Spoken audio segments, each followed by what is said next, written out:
The man wakes up every day with an abyss at his feet.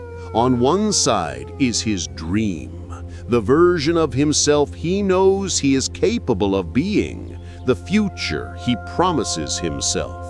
On the other, there is reality, the crushing routine, self-sabotage, the vicious cycle of procrastination. The pain is not a lack of capacity. You have the intelligence, the potential, and the vision. Your failure is a lack of a bridge. The exact distance between your dream and your reality has a name: discipline. Procrastination is not laziness. If it were, you would be resting. Procrastination is, in fact, a habit of failing yourself, a destructive pattern of breaking the internal agreement. The dilemma that imprisons you is the childish belief that freedom is the absence of rules. You seek freedom in disorder, impulsiveness, and the evasion of duty. But the truth is, you will only find real freedom in the unbreakable structure of discipline. This video is a complete inversion of value. We are going to destroy the lie that says discipline is suffering. Discipline is not suffering. It is the highest and most sophisticated form of self-love. It is the calculated decision to sacrifice immediate and superficial pleasure, the easy gratification of endless scrolling, the comfort of the bed, the convenient excuse in exchange for lasting power and a future worthy of your soul. It is the medicine that your soul demands. The Emperor Marcus Aurelius and the samurai Musashi saw discipline not as a burden, but as the only medicine of the soul. But to build it, we need to understand the philosophical mechanism that sustains it, and then the psychological mechanism that sabotages it. Discipline, in its philosophical essence, is consistent action on the inner agreement. It is the unification of three master codes: the Stoic duty, the samurai constancy, and the simplicity of the Tao. For the Stoic Emperor Marcus Aurelius, discipline was the unwavering focus on duty. You do not control the outcome of your battle, nor the opinions of others, nor the turbulence of the world. The only territory under your absolute control is your action. Stoic discipline is the practice of focusing exclusively on what is within your power. The wandering samurai Miyamoto Musashi, in his Dokudo, demands unshakable constancy. Power is not in the grand single act, but in the tireless and silent repetition of the essential gesture. It is the sword handling performed 10,000 times, without the interference of emotion or vanity. Discipline, for Musashi, is the art of not deviating from the path, even when it is boring, painful, or lonely. The sage Lao Tzu gives us the final paradox. Effortless action is achieved through the discipline of surrender to natural principles. True discipline is not forced struggle, but total alignment. When you act in conformity with your deep self, the action becomes fluid and requires no extra willpower. The practical relationship is immediate and must be memorized as a code, for your discipline is your moral code in action. It is the daily, undeniable proof that you honor the person you promised to be in those moments of clarity. You cannot call yourself a stoic, a warrior, or a sage if your day is governed by distraction and laziness. The practicality is brutally simple, for true power is not in the act you post on social media or in the moment of inspiration. Power lies in the constancy of repetition, in the daily execution of the gesture that no one sees. The bridge between dream and reality is not built with inspiration, but with bricks of discipline laid every day. Discipline is the cost of your sovereignty. But why do we fail in this agreement? even knowing the price of inaction? The answer is not in philosophy, but in the psyche. We must now confront the enemy that wears the mask of comfort. If discipline is the bridge, why is our mind constantly exploding the pillars of support? The key to consistency is no longer a question of sheer willpower, but of understanding the deep-seated neurosis that makes us prefer the comfort of known failure. The Buddhist psychotherapist Mark Epstein translates the lack of discipline not as a moral failing, but as a sophisticated psychological defense. Procrastination is a neurosis, an escape from emotional discomfort.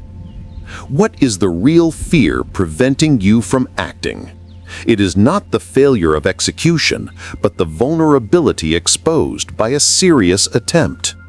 If you don't try your hardest, you can never truly fail.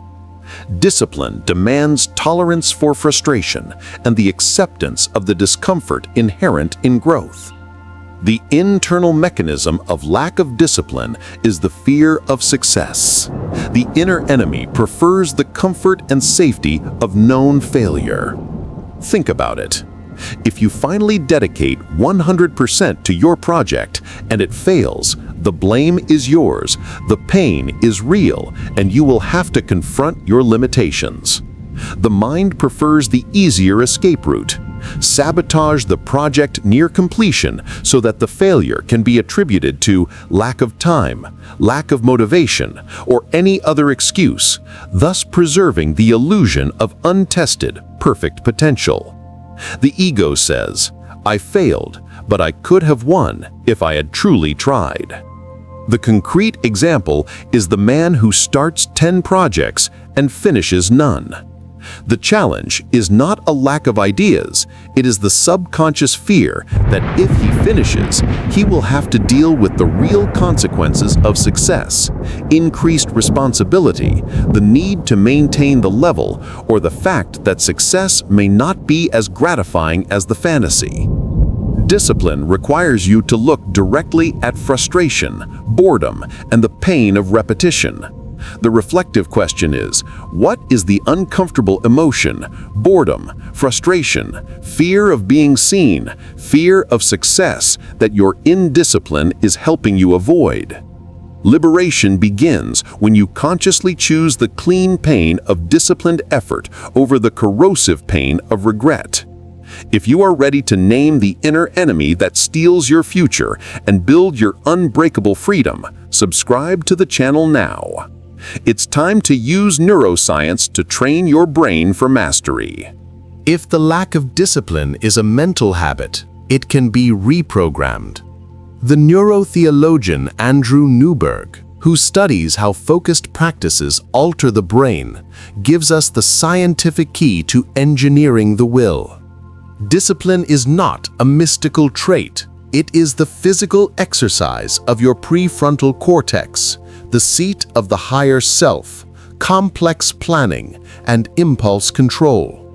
Every time you choose duty over distraction, you are strengthening the neural pathways of this region, like a muscle that is trained. The behavioral adjustment is crucial, for disciplined repetition strengthens the neural pathways of habit. What begins as conscious, painful effort slowly transforms into automatic, low-energy action. This is the science behind Musashi's Dokodo. Your brain is being reprogrammed so that discipline becomes the default, not the exception. The practical connection is liberating. You don't lack discipline because you are weak. You have an untrained prefrontal cortex. Discipline is a neural capacity that can be taught, shaped, and strengthened by the plasticity of your own brain in service of your purpose, logos. Which brings us to the final part. Now that we understand the psychological and neural mechanism, we need the battlefield tactics to make unbreakable discipline a reality in your life. If you have internalized the wisdom of philosophy and the science of the brain, This is the time to transform understanding into an action manual. For discipline to become the unbreakable bridge, we need tactics that honor duty, simplicity, and process. True control is not rigidity. It is the strategic and total alignment that eliminates the need to fight against yourself. Discipline is the act of engineering that makes execution inevitable. Here are 3 essential tactics forged to guarantee your consistency. 1. The strength of refusal, the power of the Stoic no. Discipline is not just what you force yourself to do, it is, primarily, what you refuse to accept. Emperor Marcus Aurelius taught that external chaos only affects us if we allow it. The power of the Stoic no demands that you protect your schedule and your focus from invasion. Indiscipline does not start with your task. It starts with your inability to say no to noise, useless requests, and especially easy distraction. The information diet. Eliminate one source of information or distraction today that does not contribute directly to your logo's central purpose. Get rid of scrolling for 30 minutes, block notifications, or mute a group. Discipline begins with the art of keeping the battlefield clean. If your focus is your scarcest resource, discipline is the bodyguard of that resource.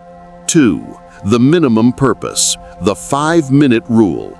Discipline fails when it is too ambitious or complex. The sage Lao Tzu teaches us that the Tao, the natural way, is found in the simple and the essential. Your minimum purpose is the antidote to the fear of discomfort. Epstein. Power is not in the gigantic goal, but in the minimum unbreakable daily gesture.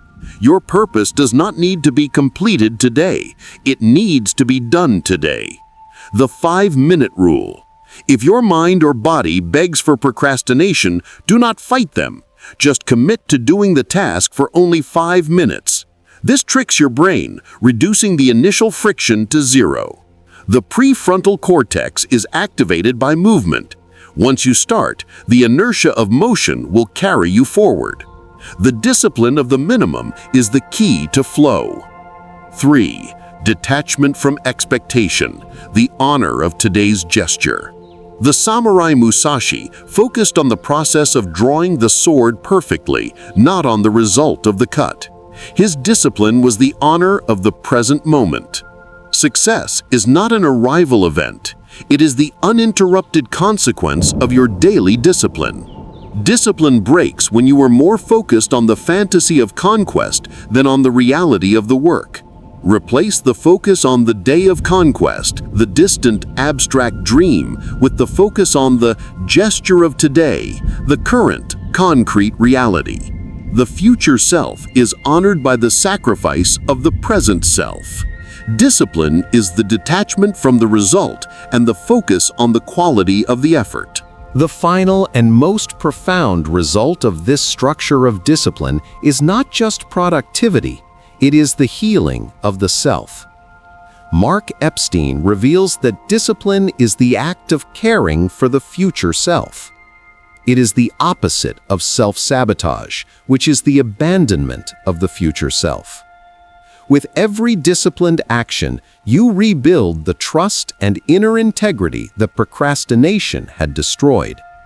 The disciplined man does not fight against himself. He unites desire and execution. Unification is your new philosophy of life. Duty and reason, combined with the simple path, are the psychological cure that your brain needs to reprogram itself.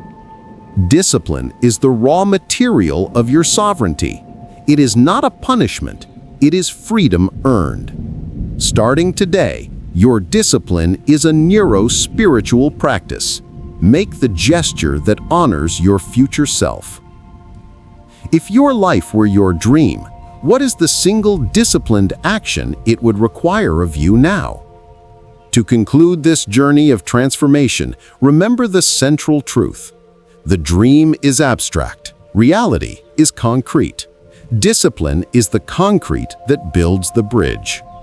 You were not destined to fail. You were just waiting for inspiration on the wrong side of the abyss. Inner strength is not your ability to start. It is your ability to persist when your body and mind beg you to stop. Discipline is the silent proof of your decision to win. Build the bridge, and reality will change. To cement this truth in your mind and declare your commitment to unbreakable discipline, comment, bridge, and subscribe to continue strengthening your path.